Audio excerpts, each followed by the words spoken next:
السلام علیکم ورحمت الله. دا ټول هنرمندان، سندرغاړي، ښځینه او نارینه ګډا کوونکي دا ټول راجمع کوي او دا غیر اسلامي ټیک ټاکران او دا نور څومره چې دي دا ټول راجمع کوي. آیا دوی د یو توغندي د لرې کولو وس لري؟ د دښمن نه لري. نو بیا ولې د اسلامي امت ځوانان په دې عبثیاتو مصروفه دي؟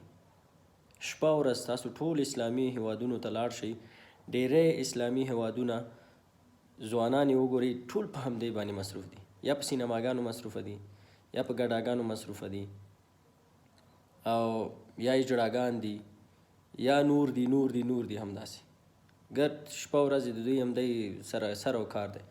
هغه لوی هدف چې الله سبحانه وتعالی موږ پیدا کړي وو هغه موږ ټول له لاسه ورکړی. ولې باید اسلامي هیوادونه د کفري هیوادونو نه اسلحې واخلي؟ موږ ولې باید ټکنالوژي کې هغوی ته محتاج اوسو؟ موږ باید اسلحو کې ولې هغوی ته محتاج اوسو؟ موږ باید په اقتصاد او بانکداریو نور سیستمونو نوآوریو په طبابت کې هغوی ته ولې باید محتاج اوسو؟ موږ ولې باید داسې ځوانان داسې خلک ونه لرو چې تر څو وشي کولی اسلامي امت بیرته خپل کوم عزت چې درلودو هغه عزت ترلاسه کړي؟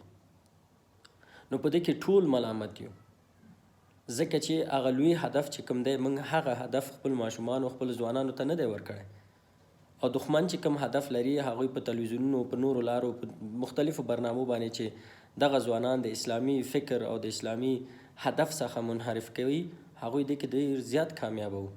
همدا اوس تاسو ګورئ ټول محتاج یو، څومره هیوادونه چې دي دا ټول کفري نړۍ ته محتاج دي په هره برخه کې که وګورئ، تعلیمي، تحصیل، ټکنالوژي، اسلحه، نظامي، هر څه.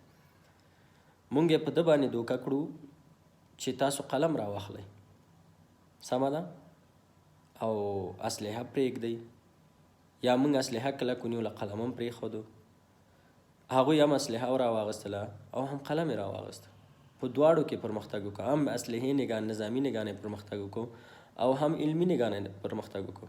موږ یا قلم اخلو بیا هر څه پاتې موږ نه، نظامي هر څه موږ نه پاتې راځي، هیواد هم په بل مخ واړي، قلم هم ټیکه ټیکه کې، کتابونه، مکتبونه، مدرسې، هر څه وسوځي، بیا غږ نشو کولی، سمه ده. او یا دومره اسلحې ته مخه کړو چې بیا موږ نه تعلیم او درس او هر څه بیا پاتې.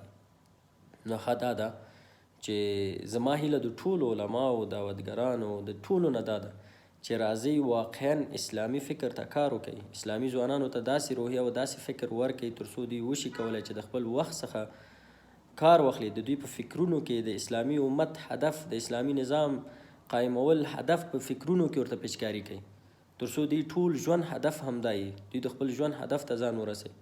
که چېرته همداسې ګډیږو راګډیږو نو فکر نه کومه چې د دې ذلت نه به موږ ووځو او اسلامي امت بیرته خپل هغه عزت ته ورسیږي.